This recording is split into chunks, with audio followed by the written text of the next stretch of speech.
Thanks for coming to another presentation for algorithm patterns in practice. Today we're going to look at young Dijkstra and how he manages his route navigation.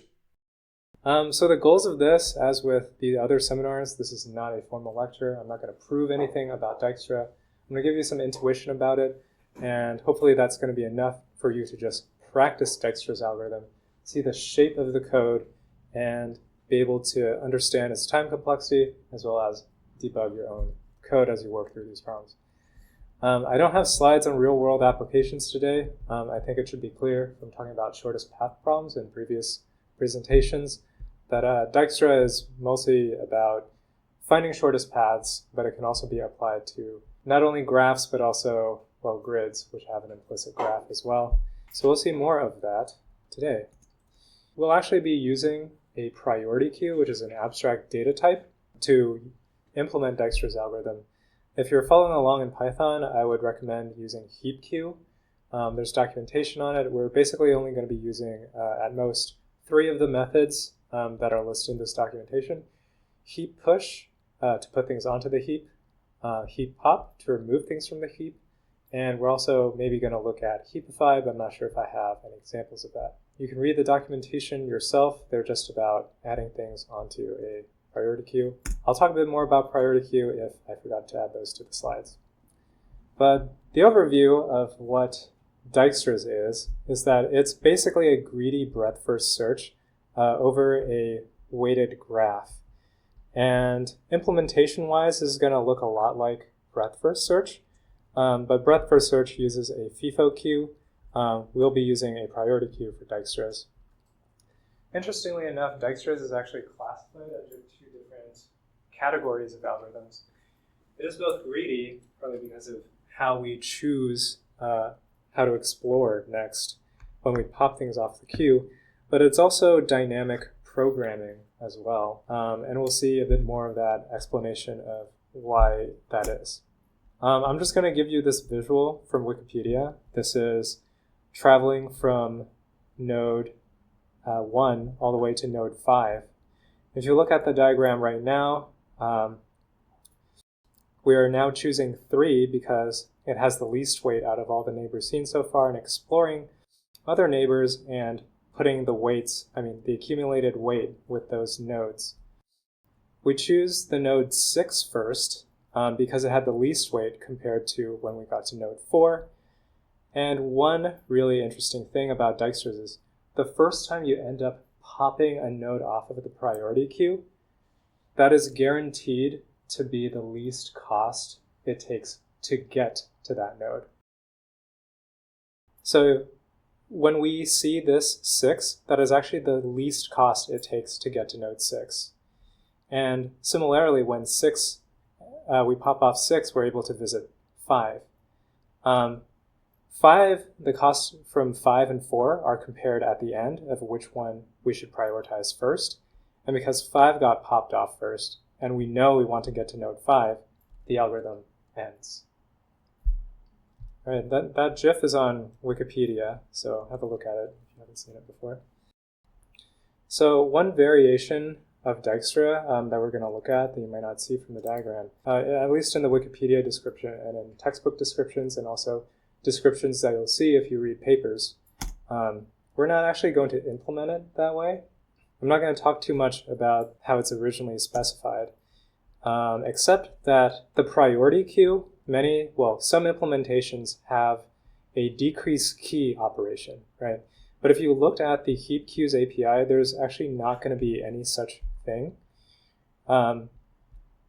So I guess this is a good time for me to talk about a priority queue. So it's a queue that organizes things on priority. One of the most immediate examples from real life is if you've ever seen an ER or an ER drama, people prioritize the people that they need to triage first, right? You want to treat the person who's feeling like really bad versus the person who came in perhaps for a common cold. So in this case, objects which have higher priority, they get removed from the queue first for processing. And we're not going to look at the decrease key operation at all. If you're interested at all, in original Dijkstra, all the vertices are preloaded. You'll see us not do that. we're not going to preload the queue with all the vertices. We're just going to continuously add nodes, because that's basically the interface that priority queues like Java and Python offer. They don't offer a decrease key operation. What does decrease key do? Derek, one of my students, just asked, what does a decrease key operation do? So imagine if you have, let's say, a bunch of nodes onto the queue, right?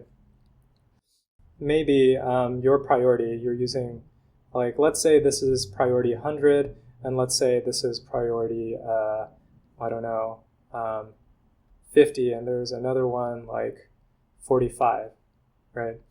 Decrease key, you can actually go into a node and say, hey, this 50, I actually want to decrease your priority all the way to, let's say, 5. Understood. So you're no longer as important. Got it. Understood. Yeah. The operations and machinery to do that are actually quite heavy. To be honest, I've actually never learned about them. I've only learned about this variation of queue. And there's also papers saying that the variation we're about to do is actually about 1.4 times faster, but the paper's kind of old. I can maybe link to it in the description. So our variation, right? We're actually just going to add more nodes as we traverse. That's all we're going to do. Our implementation is going to look a lot like SPFA, shortest path faster algorithm, which is a variation on Bellman-Ford. We looked a bit about that last time when we looked at cheapest flights within k-stops. That problem is also solvable with Dijkstra as well, and we might see that today if we have enough time. One more thing, it's not required, but usually when I code up Dijkstra, the nodes that are actually going to be in the priority queue, they're actually going to be tuples. So instead of just a number, you'll see a tuple like 4, and then, oh yeah, you can't see that up there in the projector. So in a priority queue, a lot of times instead of like having a number like 100, what we'll actually do is have the priority as the first element of the tuple, and then maybe actually have some node data structured somehow. This is because in Python, you don't actually specify a comparator function into the heap. Python actually only uses a min heap only. And there's ways to get around that. And this is basically one of the ways is to use tuples.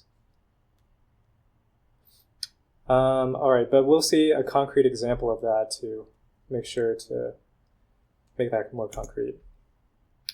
One thing that you'll notice is that actually when you look at half the comments on LeetCode, even like I've looked at editorial solutions, they have the time complexity wrong, and they've implemented the same type of Dijkstra that we have.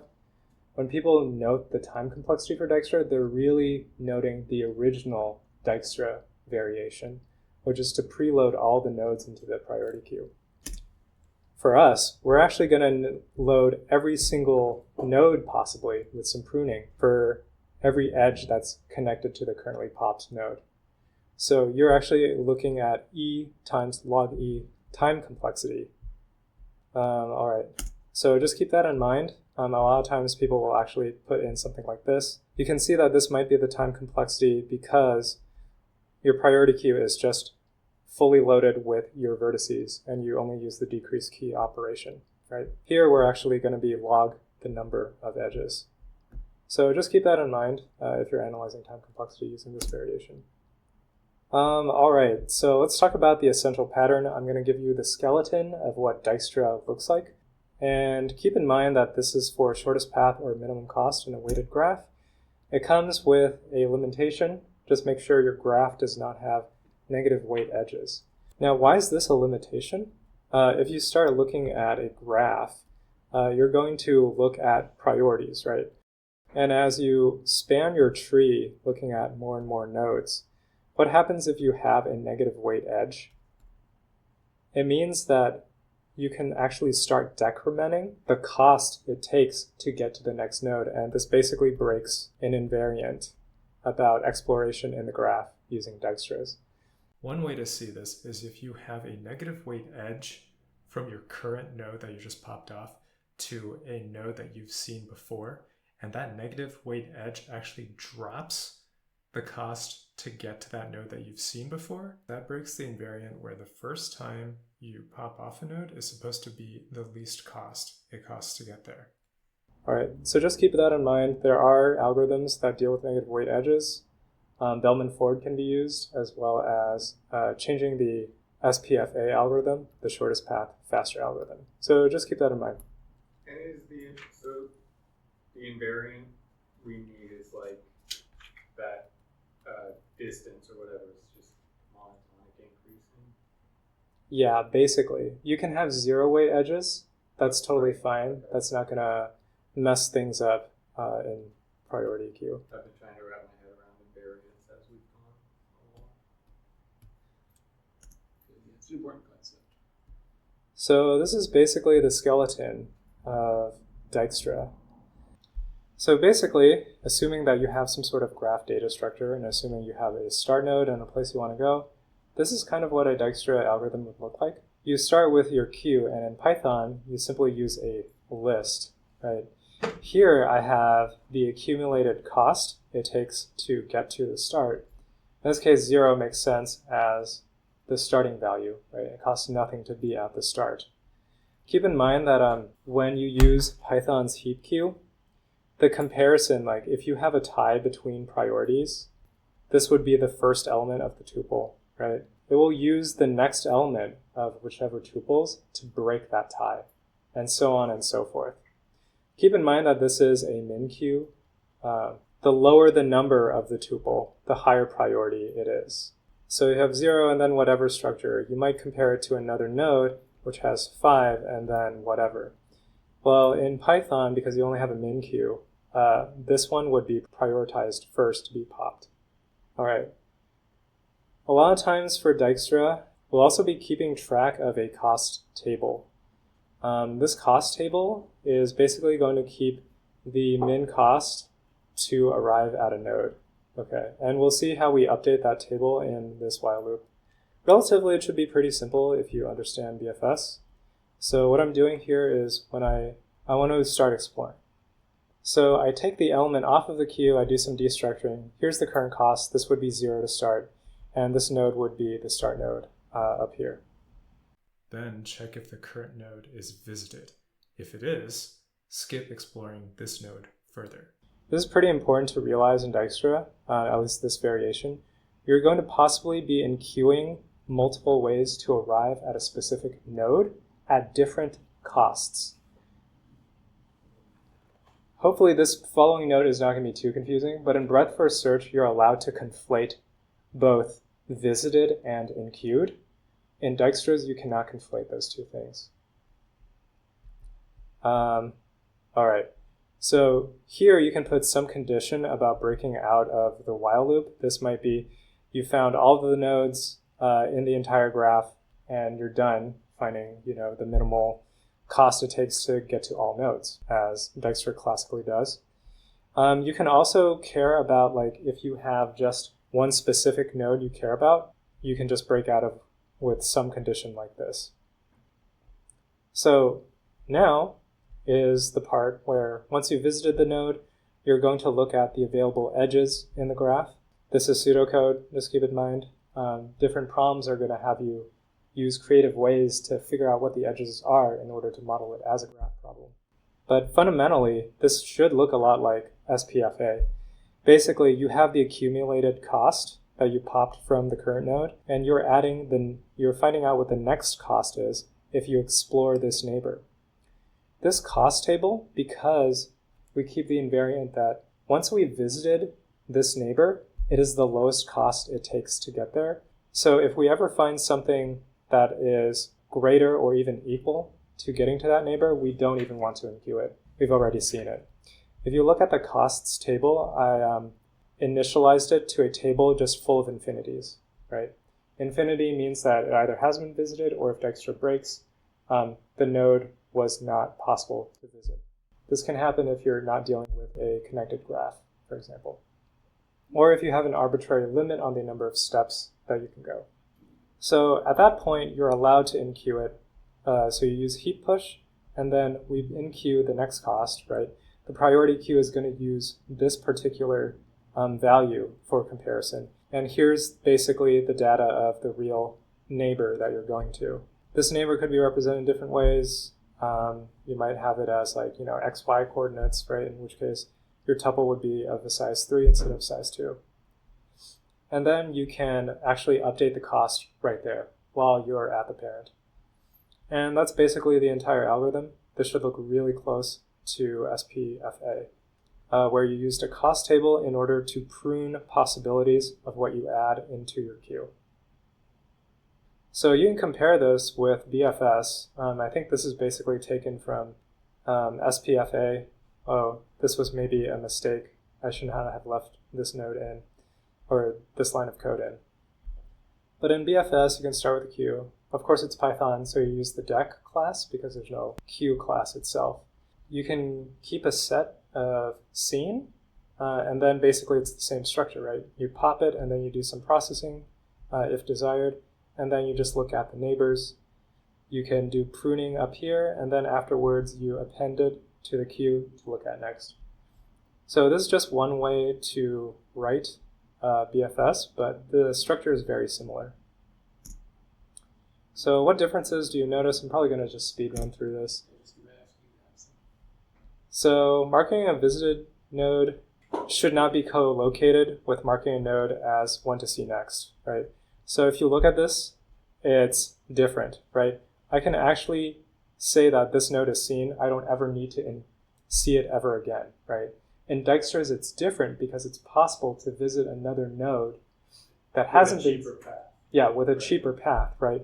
In BFS, because all the costs you can think of as uniform, you can actually just straight up do like better pruning down here in this for loop. In Dijkstra's, you cannot do that. So that's one difference. Another one is that Dijkstra uses the priority queue to select the node it'll see next. This affects the time complexity. This is where you see that log time happen. We haven't talked about priority queues much, but it's basically log of n in order to push and log of n in order to pop. So this is actually a greedy approach, and I'm not going to do any proofs. You can see that by, or you can think about the induction. So basically, if you're using Dijkstra, you have a start node, right, S, and then you want to go to a node D, and if you're guaranteed to arrive at D from the path of minimum cost, you have to arrive at the intermediate nodes between S and D at the minimum cost as well. So that's where the greedy approach comes in, and that's also a way of describing it as a dynamic programming problem, right? You basically have the cached minimum cost in order to get to every intermediate node in order to use that and eventually arrive at your destination node. So that's the dynamic programming way of kind of thinking about it. BFS, you can actually think of it as a Dijkstra without any selection process because you have uniform weight, for example. All right, so those are the differences. Oh, I left this in probably just as a bonus. We're not going to talk about A star, but there are optimizations that you can do if the problem allows you special constraints to use 0 to 1 BFS or Dial's algorithm if the weights are constrained in, for example, you might deal with a problem where the weights are limited between 1 and 5. There's actually a much more efficient way than using Dijkstra's, but it uses Dijkstra's skeleton. You basically use different queues for each weight order, but we're not going to talk about that. So here are some things to get right. I promise we're going to get into some problems. When you start implementing, think about what each node represents. Figure out what each node represents because you're not exactly dealing with the same graph you're looking at because you're stashing in costs as well. You're kind of looking at a different graph when you do this kind of stuff, but hopefully it's pretty straightforward to think about when you start looking at things not as just that node, but you're associating the cost with where that node is right now. You could think of it as like building the search tree. Each node has the data associated with each node is its cost to get there. Right, you have to rebuild segments in that tree when you find like a cheaper way to get there. Right. You can think of it as, so all these search algorithms, they build basically a search tree, right? Off of the original graph, whatever it is, right? If you start from here as S, you basically have S right here. And then if you visit this node next, you can think of it as this one, right? And because you don't ever visit duplicates, you're basically guaranteed to have a tree, basically. You're not going to have a cyclic kind of structure. Whereas if this is like node 0, right, you're associating the cost with 0, 0. And these are what the nodes look like in your search tree, right? So that's kind of how you can think about it. I would say you should also get your starting elements for the queue right. This is actually kind of funny how often I mess this up. And you might mess that up too if you're not careful. So you should also take care for conditions about pruning a child or a neighboring node. You can use a visited set sometimes, but you might also need a cost table or a map of node to minimum cost. And almost always you can prune child while at the parent node, and you should do that. If you do not do this, you can run into explosion of memory and then actually time out on many problems. Some problems, like I have noted in the extra problems that you can try, or even the challenge problems, it's not straightforward to come up with what the graph should be. So just think about what your edges should be, but it's the same structure. I actually recently did this problem, and minimum cost with special roads. And this problem, I would say, is actually not easy. I looked at the rating for this problem, and it's up there with the hards, even though it's listed as a medium. We're not going to talk about that problem, but this is actually a graph problem where you have to creatively figure out what your edges are when you run Dijkstra on it, if you choose to run Dijkstra on it. So what do we got next? So I think that's it. Let's just jump into looking at some problems. The first problem I have, I already have the code up for this just to help me speed things along. But I'll give you a moment to read through this problem, but I'll also be reading it out loud to you. This is 2290. Derek, there's also slides that I have. All right, so this is 2290, minimum obstacle removal to reach corner. So you're given an m by n matrix, essentially. And in this grid, you start from the top left. There are going to be only 2 possible values in each cell. 0 means that the cell is empty, and 1 represents an obstacle that may be removed. You can move in all north, south, east, and west from an empty cell. Diagonals are not allowed. And you want to return the minimum number of obstacles to remove. So you can move from the top left all the way to the lower right. So I'll give you a moment to think about that. I guess since we're in person, you can also talk amongst yourselves too. Okay. Just feel free. You got it already? I think so. What do you guys Not even sure. I mean, I think, so my first question is, should I be thinking of the graph that corresponds to this, of adjacency in terms of adjacency in the grid? That's the first question. Or is there another characteristic about how these are related that is what the corresponding graph needs to keep track of? I'm guessing it's the former. So it's good that you're thinking about what your nodes need to be. We can think of maybe each cell is going to be a node, right? I mostly think of it in the form of the basic graph, and then I just kind of decorate it on the side. I don't try to think about like what that like new graph that we're actually working on looks like. But if you can associate a cost along with that node in the base graph, that's a really good starting point. Hi. Hey, Julie. Hi, Julie. You're just in time for the first problem. Cool, good timing. Thanks. Yeah, what were you going to say, Derek? Oh, I think it's just imagine each vertex. So each vertex is each cell. Right? And then if there's an obstacle in the way, that's an edge weight of 1. And if there's no obstacles, an edge weight of 0. And then just find the cheapest path from top left to bottom right. Yep, that's basically it. Okay. Yeah. I should teach. Yeah, I mean, you kind of do, right? You are a teacher. So yeah, that's the basic idea. Now, are you comfortable implementing it? I think I could. Okay, yeah. To speed things along, I'm actually just going to show code for it, and hopefully all of it will make sense. But it's still good to like redo problems that you've seen before, just without any guide whatsoever. Bake it into your brain. Okay, so first of all, what are the things we need to get right? One of the things is we need to figure out a way to represent that cost with that cell. So here's how I'm going to do that. Remember, the first element of the tuple is going to represent the cost. It costs nothing to start at the top left cell. So that's why the first element of that tuple is 0. I might have put into comments, but this is basically the row number and then the column number that are next in line for the tuple. Are you having a hard trouble seeing that? Okay. Okay. So basically, this is what your tuple will look like. So we're basically associating a cost with each node. That node is represented just by an open, we just put in more slots into this tuple. This is the row, this is the column. I create a cost table, right? I'm just lazy. I could use a 2D matrix in order to do this that has the same size as the grid in order to keep the cost of each node.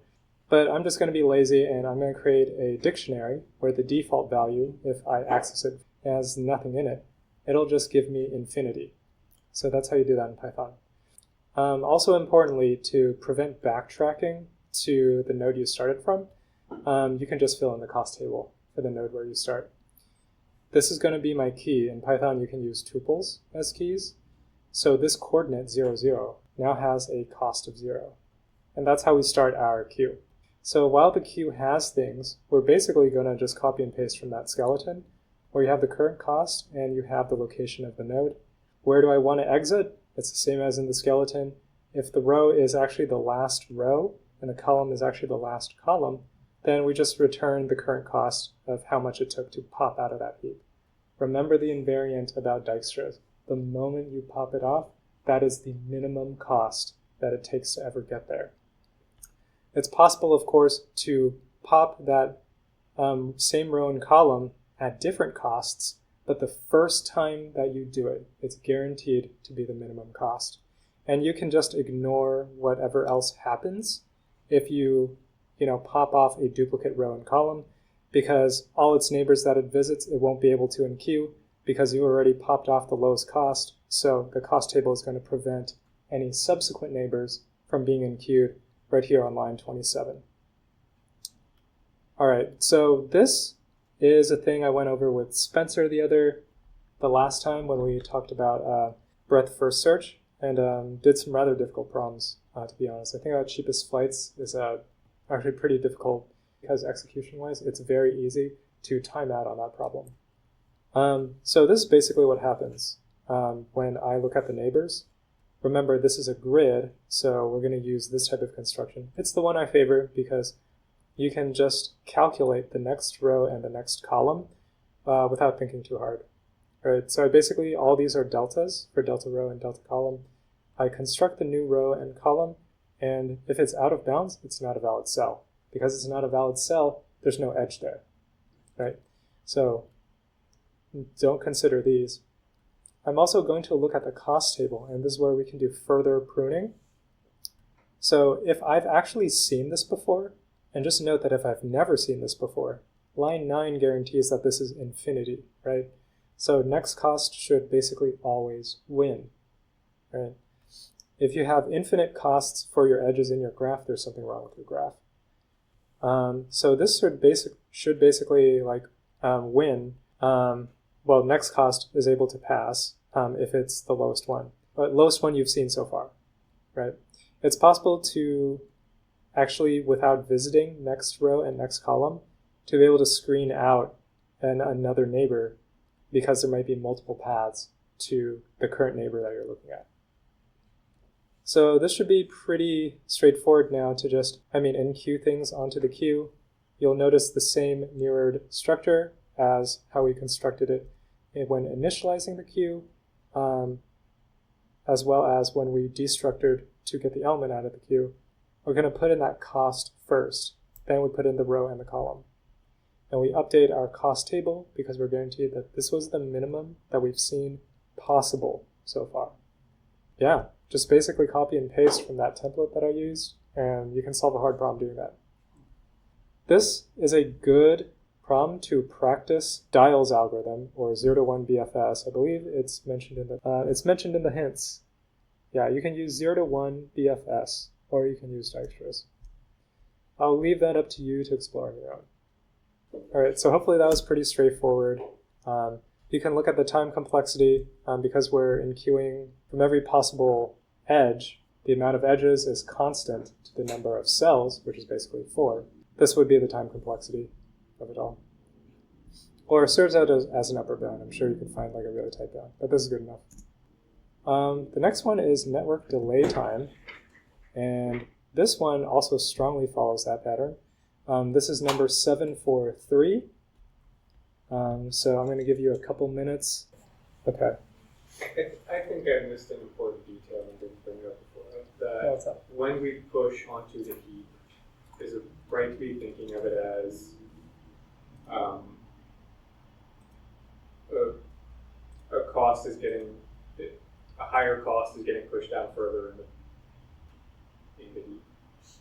Yeah, we haven't talked formally about heaps yet, but yes, you can conceptually think about that. Yeah, just think about a priority queue. If you enqueue something that has higher priority, for example, what's going to be the highest priority in network delay time? It's going to be edges with lowest cost, right? Or at least I think that's the problem, hopefully. Yeah, it is, because you want the minimum time. So lower times have higher priority in this case. So basically, this lower priority time is going to be popped from the heap before all those higher priority times, even if in your program they were enqueued before the node that has lower priority now. All right, I'm just going to go over network delay time at this point. Is that okay with everyone? So this one seems like a transparent example of what we would use that for. Yes. I agree with Spencer. Yeah. So in this one, you'll have, they actually give you a graph, right? They don't give you a grid. Finding neighbors might also be pretty straightforward. I show you this problem to kind of show you an example that you can start to do pretty complicated problems just with Dijkstra, right? And it's not that hard of an algorithm to understand. So in Python, how do you make a graph from a list of edges real quick? It's like a 3 or 4 liner, depending on if it's bidirectional or not. If it's bidirectional, you would just copy this line and then just swap V and U, right? Then you make a bidirectional edged graph. Yeah. Which library? So it's unfortunately here. What's your import here? For LeetCode, they will actually bring in collections all for you in top level namespace. Got it. Is graph one of the collections? Default dict is. Default. Okay, gotcha. But you can look at the LeetCode runtime for Python, and it'll tell you all the libraries that are available for you. So what you're building there is the adjacency list representation. Yeah, absolutely. So each key, right? Each key is going to be a node, right? And then it's going to have a list, right, of adjacent vertices. So let's say in this diagram, right, 2, right, it's going to be keyed into 1 and 3. So that's what the graph looks like, at least for that key. And I'm using a hash table in order to do that. But if you wanted, to, use a matrix or whatever, because you know exactly that the labels are 1 to n, you could do something like that as well. But I'm just going to use a default dict. So this is also pretty straightforward. I actually hope that it's hammering things in or boring, because that would mean that you kind of understand this. So the node, the first thing is the cost. The second thing is kind of whatever data that you want to use to break ties with. I just normally store the data for which node it is. Cost table, also straightforward, but because it's labeled from 1 to n, I make n plus 1 slots and I ignore the 0th slot. That's all that is. I keep a visited set, and this helps me know when to exit. And this is important because every time you pop a node, it's actually possible you've seen that node before, right? Because our variation of Dijkstra's just keeps putting on more and more edges. So make sure you screen that out. So if it's in visited, don't even process it anymore, right? So when we finally have our visited set as equal to the length of n, because we only have labels 1 through n, we're basically good. This is the minimum time, right, for all nodes because we visited the last one, which would take the most amount of cost out of all different paths from the start node. So Dijkstra doesn't just calculate the shortest path from source to destination. Dijkstra calculates the shortest path from the source node to all the other nodes in the graph. It's what's called a single source shortest path algorithm, SSSP. And using that table of min costs, we could just simply return the max of that table, or in this case in the code here, we're returning inside the while loop because once we've found all of the nodes, we know that that must be the least cost to reach the last node. Getting neighbors is incredibly simple. You just do graph.get. There are problems where you can run into something like a null pointer exception if you don't do this. But I didn't need to do that. Sorry, this is kind of like a trite detail. I did this because if you access something from the node, the graph will actually get bigger by using that as a key and making a new list because you've set a default value to it when you access. Don't worry about that too much, but there are problems that aren't, or there are nodes where there's no out degree edge, right? And then you'll run into a null pointer exception. So that's a guard for that. So same thing with the cost table, and then you just put things onto the heap and update your cost table. Yeah, what's up? With visited, I thought we had said before, so with Dijkstra, you can't always just ignore a node if you've already visited it, because you may have found a shorter path to get there. Is that? Let me clarify what this visited means. Okay. So there's a conflation you can do in basic breadth first search about visited and enqueued in order to screen out children when you add neighbors. Okay? In Dijkstra, you can't do that. In Dijkstra, what I mean by visited means that it has been popped before. I don't mean that it has been enqueued before. And actually, that Wikipedia diagram that you see actually kind of shows a similar thing. And when it's been popped, because we've been storing it in a priority queue, that means we found the shortest way to get there. Absolutely. Once we pop, we know that's the shortest way to get there. If you look at the diagram, these question marks that kind of blink in and out when it's exploring these edges is when it does that enqueuing and calculating that new cost, right? But it doesn't necessarily visit that 4 next, right? It's going to visit that 6, actually, and then it's going to have neighbors that it looks at. Yep, great questions. All right, I think we should probably either do a break or go into small group work. I have slides for these 2 problems as well as a bunch of mistakes I was able to make that I can show you on cheapest flights within K-stops. But I think we should take a break for 10 minutes and let you do what you need to do. This is really good, gentlemen. We're on break, right? Yeah, we're on break. I'm going to stop recording.